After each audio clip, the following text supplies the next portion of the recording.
오늘은 그리스도 안에서 변화된 사람은 이런 삶을 산다 하는 것을 어느 한 사람의 샘플을 여러분께 소개해 드리도록 하겠어요. 먼저 그 샘플을 소개해 드리기 전에 여러분이 사시는 여러분 삶의 주변에서 예수님을 믿기 이전의 삶과는 정말 전혀 딴 삶을 사는, 그러니까 딴 사람이 된, 쉽게 표현하면 정말 많이 변화된 그런 삶을 사는 사람을 혹시 여러분 주변에서 보신 적 있으세요? 우리 교회 내에서라도 여러분들 보신 적이 있으세요? 만약에 그런 분을 보셨다면 여러분들은 어떤 생각이 드십니까? 이 질문을 여러분이 한번 가지고 오늘 말씀을 들어보시길 바라요. 그래서 오늘의 샘플을 설명하기 전에 사진에 보는 한 사람을 내가 소개를 할 텐데, 제가 지금 소개하는 이분이 그 사진이 선명하지 않아요. 오래전에 옛날 사진이라 선명하지는 않은데 여기까지 다 꺼주시길 바랍니다. 잘 안 보일 것 같아요. 잘 안 보이시겠지만 제가 이 청년을 처음 만났을 때는 남자인데 귀걸이를 하고 있더라고요. 얼굴은 노랑머리를 하고 있었고 청바지에 구멍이 뻥뻥 뚫려진 청바지를 입고 슬리퍼를 끌고 다니는 그런 청년의 모습이었어요. 근데 물론 이 사람이 이제 많이 변해서 외모적인 것도 많이 변했습니다. 그러나 제가 이 사람을 여러분께 이제 이야기를 할 때 그 내면의 삶이 참 많이 변한 사람이라고 저는 생각해요. 아마 이 사진만 보아서는 여러분들이 지금 누구인가를 잘 모르실 수도 있어요. 청년 때 제가 이 사람을 봤어요. 그래서 우리 교회를 나오기 시작을 했고 예수를 만나고 침례를 저에게 받았어요. 그리고 얼마 후에 제가 주례를 해서 결혼식을 했어요. 그리고 우리 교회 성경 공부에 열심히 참여를 했고 또 청년 모임에서도 열심히 활동을 하고 그러다가 어느 날 우리 교회 집사님이 됐어요. 그리고 정말 교회를 여러모로 잘 섬기고 우리 교회에서 난민사역을 할 때 굉장히 바쁜 삶인데도 불구하고 그 난민사역 금요일마다 와서 난민들을 섬기고 또 성도들을 섬기고 하는 일들을 참 잘하는 하나님의 일꾼으로 변화됐어요. 내면도 외면도 참 많이 변화되는 모습을 제가 이름은 말하지 않겠어요.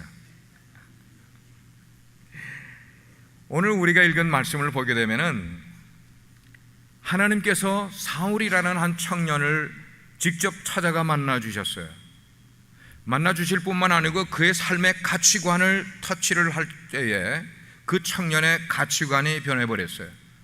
삶의 목적이 변해버렸어요. 그가 예수님을 만난 다음에 이전에는 참 명예를 좋아했고 사람들에게 인정받는 것, 사람들에게 칭찬받는 것을 굉장히 좋아했던 청년이었는데 예수님을 만난 다음부터는 자기가 자랑스럽게 여기는 모든 것들을 다 버리고 하나님만을 위해서, 예수 그리스도를 위해서, 하나님 영광 돌리는 그 일을 위해서 평생을 살다가 천국에 가는 삶을 살아왔어요. 정말 변화된 삶. 그래서 예전에 이 사람이 예수님을 만나기 전에 알았던 사람들은 깜짝 놀라는 거예요. 놀랄 정도가 아니고요. 어떻게 저 사람이 예수를 만나고 저렇게 변화될 수가 있는가? 와우! 저 사람이 정말 예수를 만나서 저렇게 변화된 것을 보면은 분명히 예수님을 만난 사람들은 이렇게 사는구나 하는 것을 사람들이 인정을 해주게 됐어요. 예수님을 만나서 그 예수님 안에서 변화된 삶을 살아간 이 사람이 그의 인생 속에서 가장 중요하게 여긴 일이 있었는데 그것은 복음을 전하는 일을 그의 인생의 목적으로 삼고 인생을 살아가게 된 것이에요.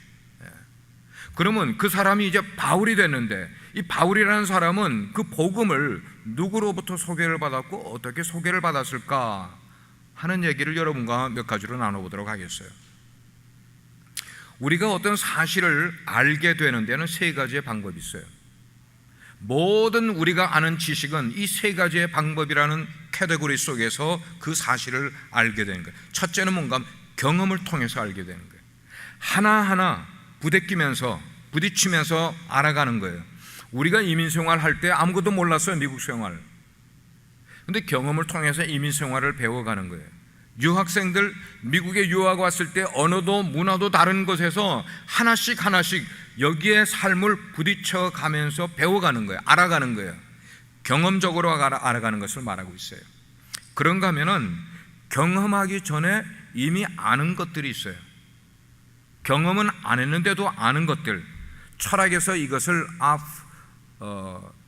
아프리올이라는 단어를 씁니다. 아프리올. 선험적이라는 그런 말을 써요. 그것에 가장 잘 설명할 수 있는 게 이제 수학을 한번 이야기를 해볼게요. 수학 3 더하기 7은 10이에요. 그런데 이게 3개에다가 7개를 여기를 합계 만들어 놓고 이거를 다시 카운트를 하나 둘 셋 해서 10 이렇게 카운트하는 사람 없어요. 3개에다가 7을 더하면 우리의 지능으로 이미 이거는 10이라는 것을 우리는 알고 있어요. 선험적이라는 거예요. 선험적. 경험하기 이전에 우리는 이미 아는 거예요. 아프리올. 두 가지 방법 이외에 세 번째로 우리가 뭔가를 아는 게 있어요. 알아갈 수 있는 그 길은 방법은 뭐냐면 이 천지를 창조하신 하나님이 우리에게 알려줘서 알게 되는 것이 있어요. 하나님이 우리에게 알려주지 않으면 우린 죽었다 깨어나도 모를 일들을 우리가 지식으로 알 수가 없고 경험으로 알 수 없는 그 일을 하나님이 우리에게 알려주시는 것, 우린 그걸 계시라고 이야기를 해요. 계시를 통해서 우리에게 알려줄 때에. 그래서 우리 기독교는 계시의 종교라고 이야기를 해요. 하나님이 당신과 당신의 계획을 우리에게 알려주지 않으면 우리는 절대로 그분을 알 수가 없고 그분의 계획을 알 수가 없는데, 그분이 우리에게 알려줘서 알게 되는 지식, 그것을 계시라고 이야기를 해요. 우리 기독교에서 우리가 신앙생활을 하면서 아는 것은 체험에서 아는 것도 있지만 많은 부분이 계시를 통해서 알게 되는 거예요. 그 계시가 하나님의 말씀인 거예요. 그 계시를 잘 표현해 주고 있는 내용이 마태복음 11장에 있는 이야기를 통해서 여러분께 한번 증명을 해드릴게요. 어느 날 예수님이 제자들을 불러놓고 제자들에게 질문을 했어요.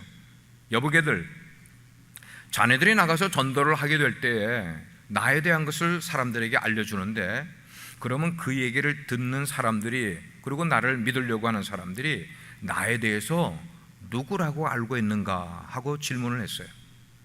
그랬더니 어느 제자가 그래요. 어떤 사람은 말하기를 주님은 예레미야라고 그럽디다. 어떤 사람은 주님을 엘리야라고 그러고 어떤 사람은 주님을 침례 요한이라고 그럽디다. John the Baptist라고 그럽디다. 그렇게 여러 가지로 이야기를 하니까 예수님이 그런 대답을 하는 제자들에게 질문을 했어요. 그러면 자네들은 나를 누구라고 생각을 하는가? 라고 제자들에게 그 질문을 던졌어요. 그럴 때 제자들 가운데 성미 급한 누구가? 베드로가 대답하기를, 그 유명한 대답, 주는 그리스도시요 살아계신 하나님의 아들이십니다 라는 대답을 했어요. 100점짜리 대답이었어요. 예수님은 그 대답을 사람들로부터 찾기를 원했는데, 사람들은 복음을 전해도 예수님을 어떤 사람은 예레미야로 아는 사람, 어떤 사람은 엘리야로 알고, 어떤 사람은 침례 요한으로 알고, 자기 각각 예수님을 아는 거예요. 혹시 여러분들은 교회를 다니면서 예수님을 어떤 분으로 알고 계신지 궁금해요. 예수님이 우리에게 알기를 원하시는 것은 주님은 그리스도시요, 그리스도라는 것은 구원자시요 하나님의 아들이십니다라는 우리의 대답이 바로 나와야 되는데, 베드로가 그런 대답을 했을 때 예수님이 속으로 굉장히 흡족해 하셨어요. 근데 흡족해 하시는 걸로 끝난 게 아니라 예수님이 그런 대답을 한 베드로에게 이런 말씀을 하셨어요. 요한의 아들 시몬아, 네가 복이 있는 사람이다. 그거를 아는 네가 참 복이 있는 사람이다.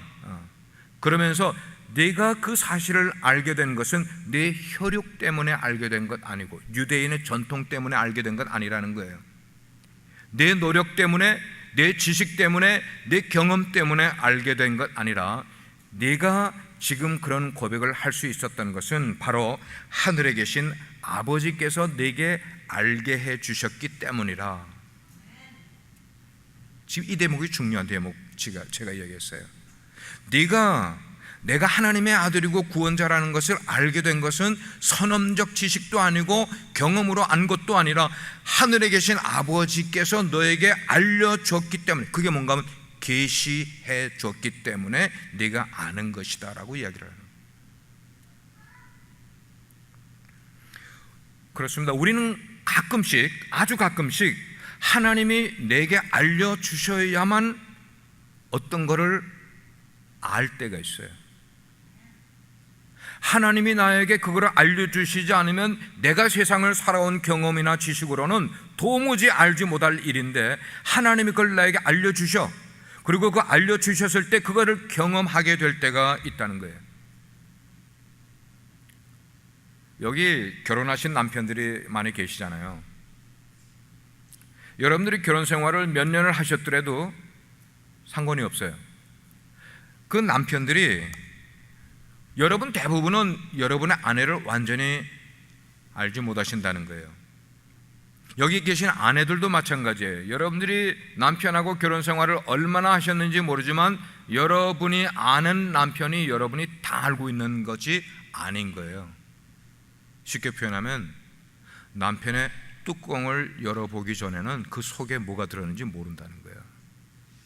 무슨 말인지 이해가 되시죠? 30년을 살을 맞대고 살아도 몰라요.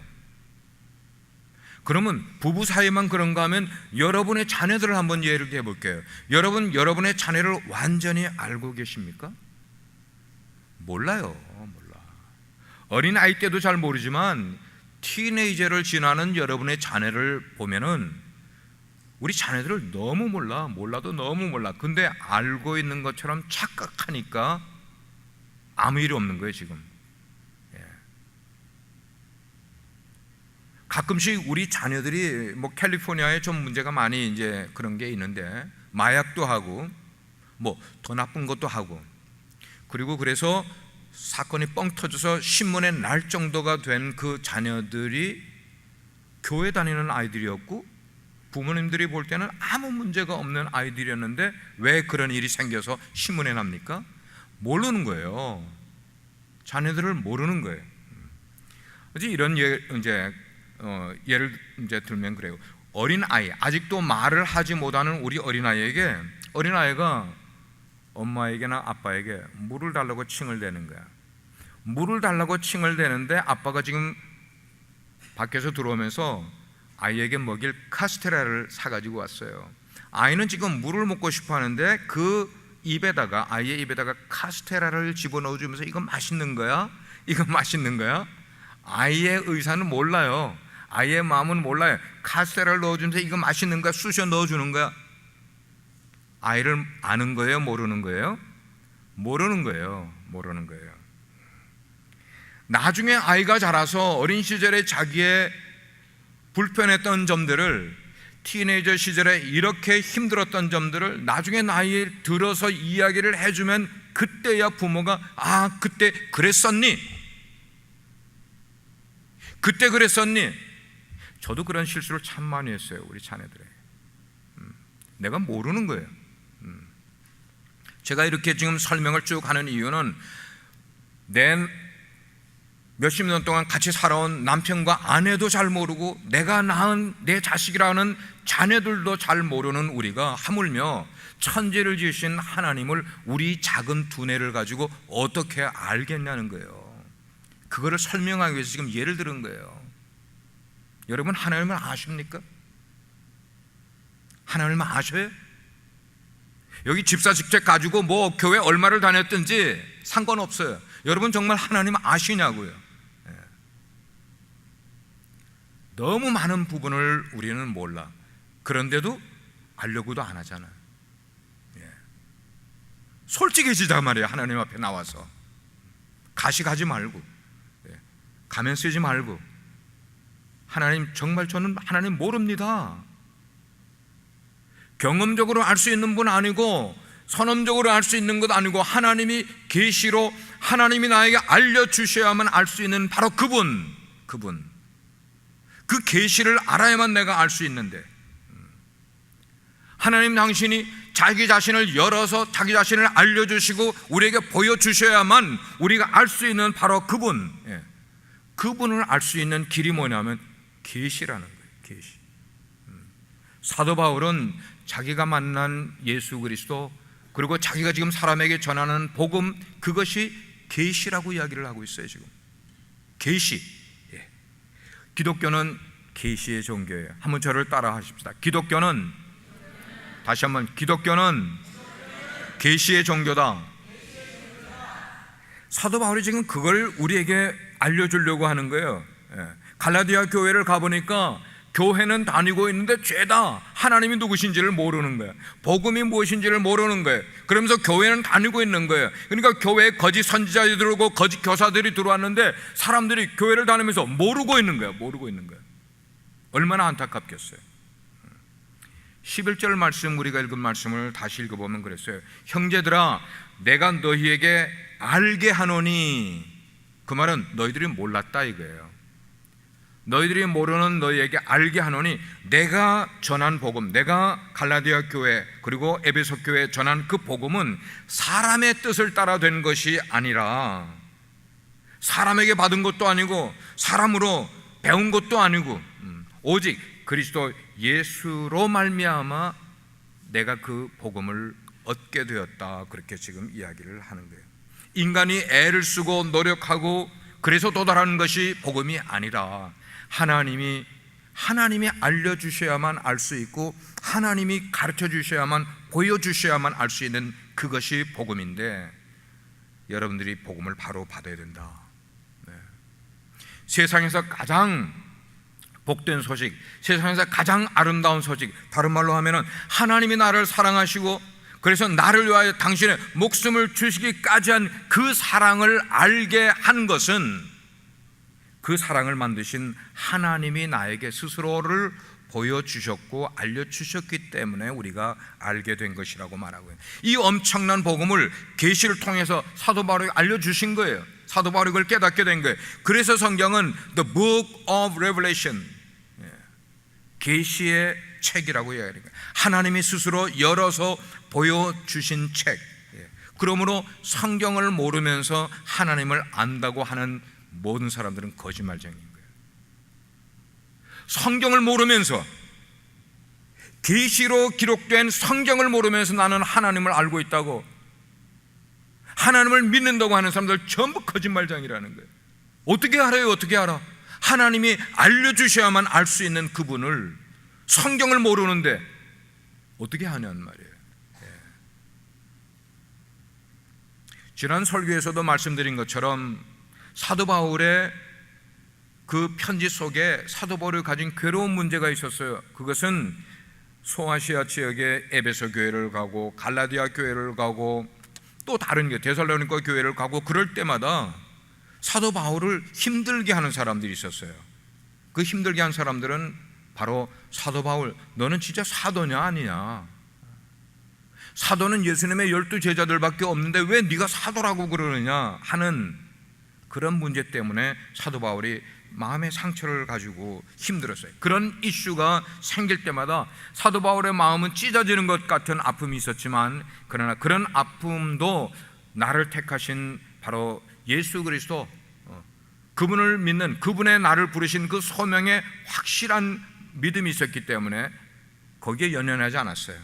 자기를 힘들게 하는 그런 마음에 연연하지 않았어요. 오히려 그런 일이 있을 때마다 사도 바울은 언제를 리마인드 하는가 하면 다메섹 도상에서 예수님의 환상을 통해서 내가 너를 부른다는 그 확신을 주신 말씀을 기억하는 거예요. 다메섹의 그 체험, 그거를 다시 리마인드를 하는 거예요. 이 영적인 체험을 다시 생각할 때마다 자기를 힘들게 하는 그 힘든 것들을 이겨나갈 수 있는 힘을 갖게 된 것이에요. 여러분, 영적인 은혜를 체험한, 정말 그렇게 체험한 사람은 자기의 인생에서 생기는 크고 작은 어려움이 닥치게 될 때에 그 영적인 체험이 그로 하여금 그 어려움을 이겨나갈 수 있게 만들어주는 거예요. 극복할 수 있게 만들어주는 거예요. 갈등을 넘어갈 수 있게, 거기에 마음을 빼앗기고 흔들리지 않는 삶을 살아갈 수 있게 만들어주는 거예요. 뭐예요? 예수님을 만난 영적 체험. 바로 그것이었어요. 부르심을 받은 사람들은 바로 그런 삶을 살아가는 제자의 삶을 갖게 되는 것이에요. 우리 성도님들 가운데 두 부류의 분들이 계세요. 한 부류는 숫자는 많지 않을 거예요. 그분들은 예수님을 정말 극적인 순간에 만난 경험을 갖고 계신 분들이 계세요. 절대로 잊을 수가 없는 영적 체험을 갖고 예수를 믿는 사람들이 있어요.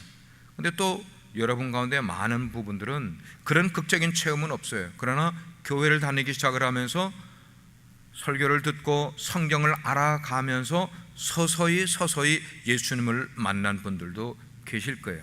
제가 질문을 하면 이 두 가지 대답 가운데 어떤 분은 나는 그때 예수님을 만난 것을 절대로 잊지 못합니다 라고 극적인 체험을 이야기하는 분들이 계시고, 어떤 분들은 나도 예수님을 언제 만났는지 정확히는 모르지만 부모님을 떠나 예수를 믿었든지 누구를 인도를 받아서 예수를 믿었든지 교회를 다니면서 시간이 지나면서 보니까 나도 예수님을 믿게 되었다고 간증하는 사람들이 있어요. 어떻게 예수님을 만난 것이 중요한 것 아니에요. 어떤 방법으로 예수님을 만난 것이 더 귀한 것이다 말할 수가 없어요. 중요한 것은 내가 예수님을 만났다는 게 중요한 거예요. 아멘입니까? 아멘? 예. 예수님을 만나기 전에 사도 바울은 어떤 사람이었어요? 예수님을 대적하는 사람이었어요. 예수님만 대적한 것 아니고 예수를 믿는 사람들까지 쫓아다니면서 도시락 싸들고 다니면서 핍박하는 그런 일을 했던 사람들이에요. 청년의 때에 그런 청년을 개종시킬 뿐만 아니고 자신을 따르고 자신의 일을 사람들에게 전파하는 사람으로 변화시킬 수 있었던 예수 그리스도라는 분은 정말로 대단한 분이라는 생각이 들어요. 우리가 인생을 살면서 그렇잖아요.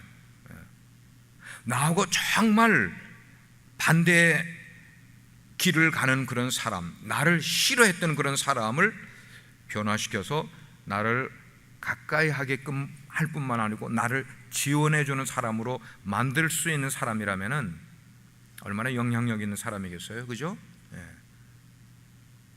자신을 대적을 하고. 예수님은 그럴 때 그가 예수님을 대적하는 것보다 더 큰 능력과 더 큰 사랑으로 다가가서 그를 변화시키고, 쉽게 표현하면 압도해버렸다. 압도해버렸다. 그를 압도해서 자기의 사람으로, 자기를 전파하는 사람으로 만든 그의 인생을 바꿔놓은 일. 그리스도 안에서 변화된 사람은 하나님을 그 다음부터 알아가는 삶을 살기 시작한다는 거예요. 그냥 살지 않습니다. 하나님을 알아가는 삶을 살아요. 그래서 바울은 예수님과 특별한 만남을 가졌잖아요. 환상 가운데 예수님이 나타나셨어요. 그것도 자기가 지금 예수 믿는 사람들 핍박하러 가는 그 도중에서 환상을 봤어. 예수님이 사울에게 이야기를 하는, 사울아 네가 왜 나를 핍박하느냐. 네가 왜 나를 핍박하느냐. 사울이 그랬어요. 누구십니까? 당신은 누구신데 내가 언제 당신을 핍박했습니까? 그럴 때 예수님이 사도 바울을 마음을 사로잡는 말씀을 주셨어요. 그러나 사도 바울이 그런 엄청난 경험을 했다 할지라도 그 한 번의 경험이 사도 바울의 모든 신앙관이나 앞으로 살아가는 그 삶을 완전히 변화시켜 놓은 것 아니잖아요. 다메섹 사건 이후에 바울에게 어떤 일이 있었냐는 거예요. 어떤 팔로업이 그에게 계속 있었냐는 거예요. 사도 바울은 그런 다메섹 환상 사건을 겪은 다음에 그 환상의 사건을 깊이 왜 내게 이런 일이 일어났는지를 의미를 찾는 질문을 하기 시작을 했어요. 예수님이 왜 나에게 나타나셨을까? 예수님이 왜 내게 그 환상의 말씀을 주셨을까? 의미를 찾으려고 부단히 질문을 했어요. 예수님이 어떤 분이신지를 더 정확하게 알기, 더 바르게 알기를 원하는 질문을 계속 했어요. 그래서 오늘 16절과 17절 말씀을 보면은 그랬어요. 한번 여러분 성경 다시 보세요. 내가 곧 혈육과 의논하지 아니하고 자기의 궁금한 거를, 예수님이 왜 내게 나타나셨는지, 그분이 나에게 어떤 분으로 나타나셨는지에 대한 궁금함을 자기의 혈족이나 친척들에게 물어보지 아니하고 나보다 먼저 사도된 베드로나 요한이나 야고보에게 찾아가서 만나려고 예루살렘으로 가지 않고 자기는 어디로 갔다고요? 아라비아로 갔고 다메섹으로 돌아갔다고 이야기를 하고 있어요. 예. 여러분, 이 한 사람의 변화된 삶을 여러분께 설명해 드리는 이유는 여러분이 예수님을 만난 과정 가운데 이런 고민의 시간이 있었는가를 한번 생각해 보기 위해서 여러분께 말씀을 드리는 거예요. 이 시기, 환상을 보고 예수님을 만난 다음에 베드로나 그런 교회 지도자들을 만나러 가서 그 내용을 질문하고 대답을 듣는 것 아니라 혼자 아라비아 광야, 아라비아 사막으로 들어갔어요. 그리고 거기 사막 기간이 끝나고 자기 고향인 그 다메섹 쪽으로 다시 가게 됐어요. 이 시기가 사도 바울의 생애에서 굉장히 신비적인 기간이었음을 우리는 알아야 돼요. 예. 이 기간이 앞으로 수십 년 동안 주님의 일을 하게 된 바울이 바울되게 만드는 그 포메이션이 어디에서 생겼는가 하면 바로 이 신비적인 3년의 기간을 어떻게 그가 지내느냐에 따라서 그의 남은 인생에 엄청난 영향을 주게 된다는 것이에요.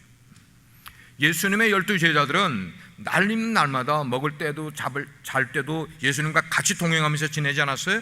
근데 사도 바울은 그런 경험이 없어요. 사도 바울은 그저 환상에서 예수님을 본 것뿐이야. 육신적으로 한 번도 본 적이 없어요. 저도 여러분도 육신적으로 예수님을 만나본 적이 없는 사람이에요. 바울도 똑같아요. 근데 그는 환상 속에서 만난 그 예수님을 쫓으면서, 주님을 그렇게 쫓으면서 이방인의 사도로 자기가 헌신하고 세워지기까지 따로 부름받아서 3년이라는 기간 동안을 아라비아 광야로 들어가서 집거하면서 거기서 나오지 않고 문명을 떠나서 가정을 떠나 있으면서 아무도 없는 광야에서 오직 예수 그리스도와 하나님과 퍼스널하게 개인 레슨을 받은 시간이 이 3년의 그 시간이었음을 우리는 알게 돼요. 어떻게 교제를 했겠어요? 영으로, 영적으로 예수님과 계속 질문을 하고 대답하면서 왜 저에게 나타나셨습니까? 왜 저를 불러주셨습니까?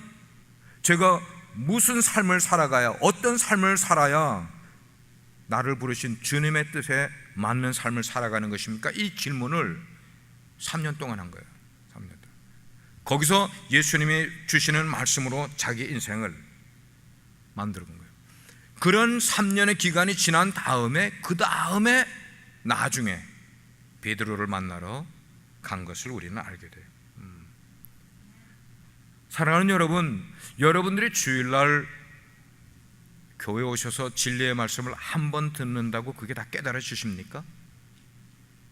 예? 여기 성가대원 계시는 집사님들, 여러분들은 주일날 설교 한 번 들으시면 깨달아지세요? No way. No way.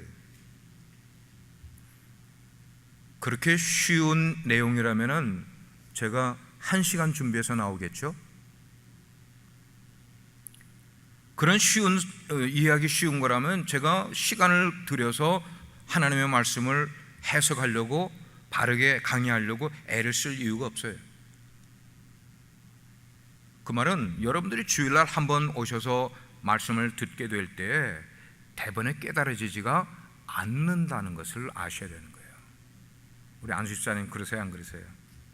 예. 한 번에 듣고 다 깨달아지면은 그건 하나님의 말씀이 아니죠. 우리들 대부분은 한 번 들은 말씀을 그냥 한 번 듣고는 깨닫지 못해요. 그걸 여러분 인정하셔야 돼요. 그 말은 주일날 한 번 들은 그 설교를 여러분들이 주중에 한 번도 리마인드 하지 않고 지나는 삶을 산다면은 여러분 하나님의 계시를 절대로 여러분의 것으로 알 수도 없고 깨달을 수 없게 된다는 말씀입니다. 예. 하나님이 여러분들이 알려주시는 그 계시의 내용을 여러분들은 자꾸만 되뇌어야 돼요. 되뇌어야 돼요. 주일에 한 번 듣고 끝날 것 아니고 여러분들이 어떤 방송을 통해서든지 다시 리핏. 여러분, 제가 이름을 대서 죄송하지만 세미한 카이로프랙틱 하시는 그 집사님이 계세요. 근데 그 집사님은 자기 교회 담임 목사님 설교를 일주일에 20번 듣는데, 여러분 20번 들으면 어떻게 될까요? 자기 삶에 뼈가 되고 살이 될 수밖에 없죠. 그게 목사의 설교이기 때문이가 아니고 하나님의 계시의 말씀이기 때문에 20번을 계속 그렇게 출퇴근할 때마다 듣는데 딴 거 안 하고.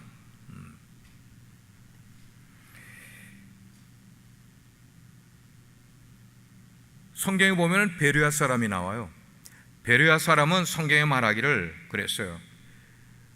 베르야 사람들은 참 신사적인 사람들이라, 그 신사적이라는 것은 그냥 젠틀하다는 게 아니라 하나님의 말씀에 대해서 그 말씀을 정말로 하나님의 계시의 말씀으로 대하려고 마음을 작정한 사람들이라, 그 말씀이 어떠한가 하여 주중에 계속해서 들은 말씀을 묵상도 하고, 필요로 하면 주석도 찾고, 필요로 하면 목회자에게 상담도 받고, 그 말씀을 계속 그렇게 하는 사람.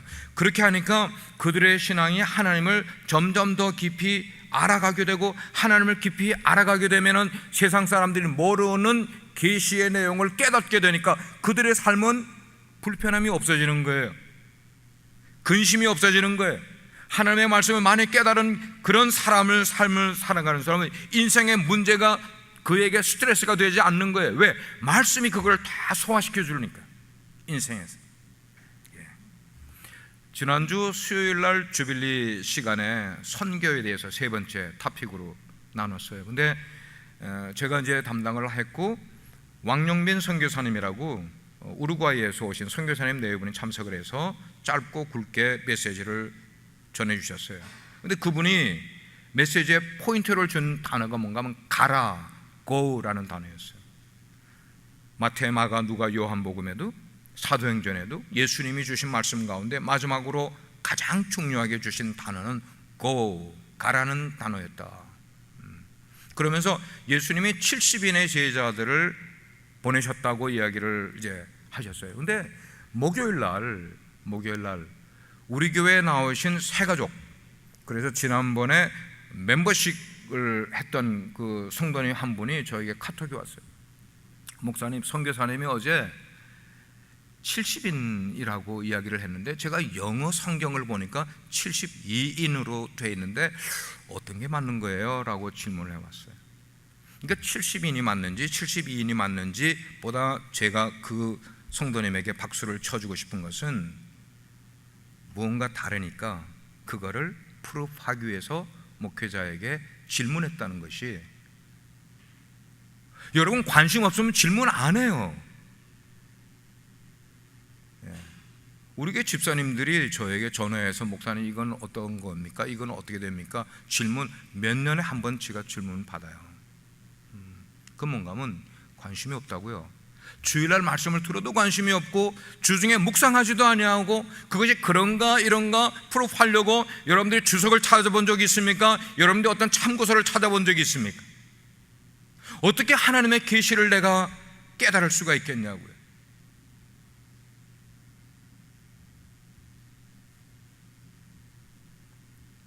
그리스도 안에 변화된 삶을 살아가는 사람은 하나님을 알아가는 삶을 살게 되어 있어요. 매주일 듣는 말씀을 여러분들이 바르게 알고 깨닫기 위해서 그 들은 말씀을 무언가 쪽지에다가 쓰고 아웃라인을 드리는 이유도, 제가 초기에 이 교회를 목회할 때는 우리 교회 성도님들이 전부 설교 노트를 갖고 오게 해서 주일날 설교 들을 때 노트를 하게끔 제가 훈련을 시켰었어요. 우리가 바울에게서 배우고 싶은 점은, 바울은 하나님의 부르심과 그 복음을 깨닫게 됐을 때 그거를 프루프하기 위해서 사람을 찾아가지 아니하고 자기 친척을 찾아가지 아니하고 그는 곧바로 아라비아 광야로 나가고 그리고 다메섹으로 거기서 3년을 지내면서 내게 일어났던 이 놀라운 체험, 이것을 객관적으로 재조명을 해보고, 그리고 하나님께서 왜 내 내면의 삶의 가치관을 변화시켜준 이유가 뭘까? 그분이 나를 이렇게 변화시켜준 그 목적이 뭘까를 찾기 위해서 3년을 고민하면서 그러면서 예수 그리스도를 통해서 하나님의 구원 계획이 어떤 것인가 하는 것을 뼈대를 세우는 역할을 아라비아 광야에서 가지게 됐다는 것이에요. 여러분, 우리가 하나님을 알아갈 때 가장 먼저 알아야 될 궁금한 것이 뭡니까? 그것은 구원의 길이에요. 여러분이 교회 나오셔서 세상에 윤리학을 듣는 것 아니고 세상에 어떤 도덕을 듣는 게 아니라 가장 먼저 여러분이 교회를 통하여 설교를 통해서 내 것으로 갖고 가야 되는 것은 구원의 길이 무언가, 내 인생의 구원의 길이 무언가, 그걸 알아야 돼요. 그 구원의 오직 한 길, 그 길이 하나님께로서부터 오는 길 아니면 세상의 어떤 길도 길이 될 수가 없다는 사실을, 그래서 나는 길이요 진리요 생명이라는 그 길, 그래서 바울은 그것을 하나님의 은혜라 그랬어요. 하나님의 은혜. 내게서 나올 수 있는 것이고 내 지식과 학문에서 경험에서 나올 수 있는 것이면 하나님의 은혜라고 할 필요가 없는 거예요. 그러나 바울은 그것은 하나님의 은혜라고, 그것을 알려주는 통로가 있는데 그 통로가 계시, 곧 하나님의 말씀이라고 사도 바울이 알려주고 있는 거예요. 사랑하는 여러분, 누구든지 하나님을 알고 하나님을 바르게 알기 원하는 사람은 무엇을 통해서 하나님을 바르게 알 수 있을까요? 무엇을 통해서? 대답해 보세요. 성경을 통해서요. 여러분, 성경 아십니까? 오늘 현대인의 그 교회들이 진짜 영적인 파워가 없는 이유는 나오기는 하셔도 성경을 알고 싶어하는 마음이 없잖아요. 여러분들이 아무리 고상한 척 하시고 아무리 신앙이 좋은 척 하셔도 저는 의사잖아요. 영적인 의사. 저는 알잖아요. 여러분을 진단해서.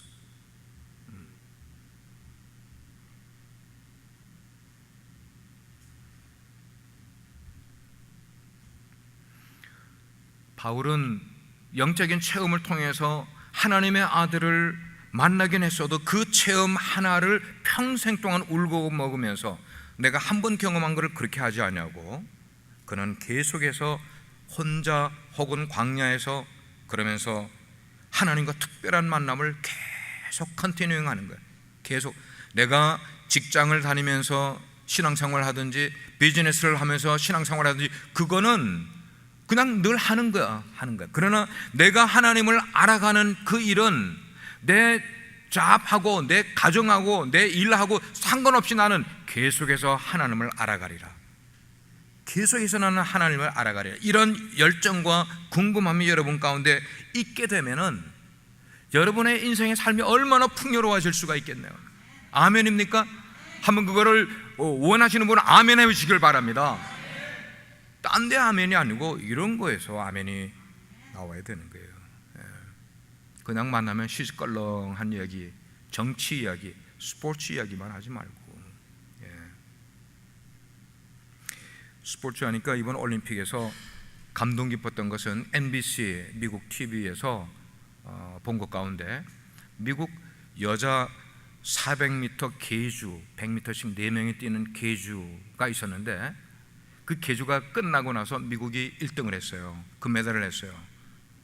그 금메달 딴 거는 뭐 one of them이에요. one of them. 그런데 4명의 흑인 여성 선수들이 딱 어깨를 스크램 하더니 카메라가 쫙 비춰주는데 소리가 들리는데 저는 대번에 알죠. 뭐 하고 있을까? 기도하고 있는 거예요. 4명의 여자 선수들이 기도하고 있는 거예요. 근데 그 선수 가운데 유별나게 필릭스라는 여자 선수가 있는데 이 사람이 이번에 금메달을 딴 게 6개를, 그러니까 지난번 올림픽에서 3개, 이번에 따고 해서 6개를 땄는데 여자 미국 선수로서는 6개 금메달 딴 선수가 탑이에요. 탑. 근데 400m씩, 그러니까 100m씩 4명이 뛰는 거에서도 금메달을 땄는데 한 사람이 400m씩 4명이 뛰는 1600m를 뛰는 경기가 어제 저녁에 열렸어요. 그 선수가 또 마지막 주자로 나왔어요. 필릭스라는 선수가. 근데 다 뛰고 났는데 엄청나게 2위랑 거리를 해가지고 우승을 하고는 4명이 또 스크램을 딱 하더니 뭐 했겠어요? 그 펠릭스 선수가 밑에서 카메라가 밑에서 위를 비추는데 기도를 하는 모습을 비춰주는 거예요. 예. 여러분, 그 한 장면이 그 시청하는 수억의 미국인들에게 뭘 줬을까? 뭘 줬을까요? 예. 저는 그게 변화된 삶을 살아가는 삶의 태도라고 생각해요. 예. 바울은 광야에서 혼자 있었어요. 혼자 있으면서 신자들을 훈련시킬 수 있는 기독교의 체계를 그 가운데서 세웠을 것 같아요. 앞으로 교회를 개척을 하면은 교회 개척을 할 때는 어떤 일들을 통해서 교회를 개척할 것에 대한 구상을 했을 것 같아요. 앞으로 교회를 통하여 선교를 하게 되면은 나는 선교 여행을 다니면서 어떤 식으로 교회를 복음을 전할 것인가에 대한 그런 것들을 계속 계획을 세웠을 거예요. 여러분들 직장생활 하지 마시라는 거 아니잖아요. 여러분 사업하지 마시라는 건 아니잖아요. 그러나 그보다 더 중요한 여러분을 부르신 하나님의 사명은 내가 직장을 다니고 사업을 하면서도 어떻게 하면은 하나님의 복음을, 계시를 사람들에게 전해줘서 사람들로 하여금 예수님을 만날 수 있고 그도 구원받을 수 있는가를 내 직장 속에서 생각을 하고 있고 내 사업체 속에서 생각하고 있으면은 여러분 그 일을 못 하시겠어요? 만약에 여러분들이 인생의 금메달을 땄다면은, 그래서 MBC TV가 여러분을 집중한다면 여러분 거기서 기도하실 수 있겠어요? 그 태도는 그냥 나오는 것 아니에요. 그냥 생각으로만 예수 믿고 예배만 드리고 돌아가는 삶으로 예수를 믿는 사람들 속에서는 여러분이 인생의 금메달을 딸 때 절대로 사람들 앞에서 기도하는 모습이 나올 수가 없다는 거예요. 하나님께 충성된 크리스찬이 되기 위해서는 정말로 하나님 중심의 삶, 내 할 것 다 해, 내 인생을 살아가. 그러나 그 모든 것이 하나님 중심의 인생, 하나님 중심의 직장생활, 하나님 중심의 사업, 그리고 말씀 중심의 삶, 자, 이런 것이 우리의 삶을 만들어 가기 위해서 그냥 안 된다는 것을 말씀드리는 거예요. 그런 것이 내 인생의 포메이션, 잡기 위해서 특별한 시간에 고민하고 의미를 찾고 하는 시간을 만드셔야 내 의지가 그렇게 할 수 있게 만들어주고 그 의지가 포메이트 될 때에 그것이 내 생활로 통해서 나타날 수가 있게 되는 거란 말이에요. 그런 특별한 시간을 투자할 수 있는 여러분이 될 수 있도록 저는 계속 기도하겠어요. 아멘입니까? 예. 마지막으로 그리스도 안에서 변화된 사람은 하나님을 영광 돌리는 삶을 삽니다. 바울의 변화는 단지 생각의 변화로 그치지 않았어요. 그의 삶의 어떤 패턴이 변한 것으로 그치지 않았고 내 인생의 목표가 어느 정도 수정되는 그 정도로 인생이 변화된 게 아니라 사도 바울의 변화는 전인격적인 삶의 변화가 전인적으로 일어나게 됐다는 거예요. 예수님을 만난 이후에 그는 하나님이 내 삶 가까이서 친히 역사하고 계시는 것을 그는 깨닫게 됐어요.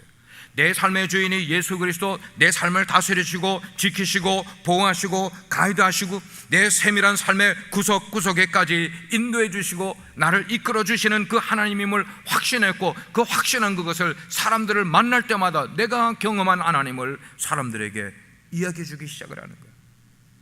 여러분은 하나님이 여러분의 삶에 어떤 영향 끼치신 것을 사람들에게 이야기해 주겠어요? 알고 계세요?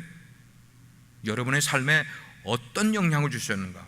내가 디프레스 됐을 때 내 디프레스 된 것을 하나님이 변해서 기쁨으로 만들어 주셨고, 내가 사업이 진짜 실패할 그런 곤경에 처했을 때 내가 아무도 의지할 수가 없고 사람도 아무도 나에게 위로의 말을 주지 못할 때 오직 하나님이 나를 위로해서 회복시켜 주셨다는 이런 경험이 여러분 가운데 있어야 이야기를 해줄 거 아닙니까? 그게 그냥 되냐고요. 그래요? 예수님을 믿는 사람이라면 그의 삶에서 예수님의 향기가 나와야 돼. 자기의 말이 나오지 말고, 자기 생각이 나오지 말고 그리스도의 향기가 나와야 돼. 우리가 말로만 아니고 내 변화된 삶으로 예수님을 그렇게 증거하는 삶을 살 때에 하나님의 영광을 위해 사는 삶이 된다고 말하고 있어요. 때때로 우리는 우리의 믿음이, 우리의 삶이 정말 형편없을 때가 있어요. 그러나 그럴 때조차도 하나님은 우리에게 믿음을 선물로 주신 그런 하나님이심을 우리가 사람들에게 이야기해야죠. 사랑하는 우리 비서 성도 여러분, 우리의 삶은 예수님을 만나기 이전의 삶과 이후의 삶이 분명히 나뉘어야 돼. 분명히 다르고 분명히 차이가 있어야만 되는 거예요. 당신이 정말 예수님을 믿는 사람이라면 여러분의 삶에 그 변화된 부분이 무언가를 여러분 스스로가 인지할 수 있어야만 되고, 나는 예수 믿고 이게 변했다, 그리고 다른 사람이 그를 변화를 인정해 줄 수 있는 그런 삶. 장 목사의 기도 제목은 예배에 오신 여러분 한 분 한 분들 모두가 다 그렇게 예수 그리스도 안에서 변화된 삶을 사시는 분들 되기를 주의 이름으로 축복합니다. 아멘. 기도하시겠어요? 아버지 하나님, 그리스도 안에서 변화된 사람을 오늘 바울을 통해서 상고했습니다. 우리 공동체 속에 그렇게 이전의 삶과 이후의 삶이 변화된 사람이 하나도 없다면 우린 거짓 공동체입니다. 우리 각자의 삶이 가정에서도, 학교에서도, 직장에서도, 그리고 사업처에서도 내가 곧 그리스도의 향기라는 의식이 있고, 그러면 우리의 말을 조심할 것이고 우리의 거래처 사람들을 섬길 것이며 내 친구들을 사랑할 것입니다. 용서해 줄 것입니다. 지금 그런 삶이 우리 가운데서 나타나게 해주십시오. 예수님의 이름으로 기도합니다.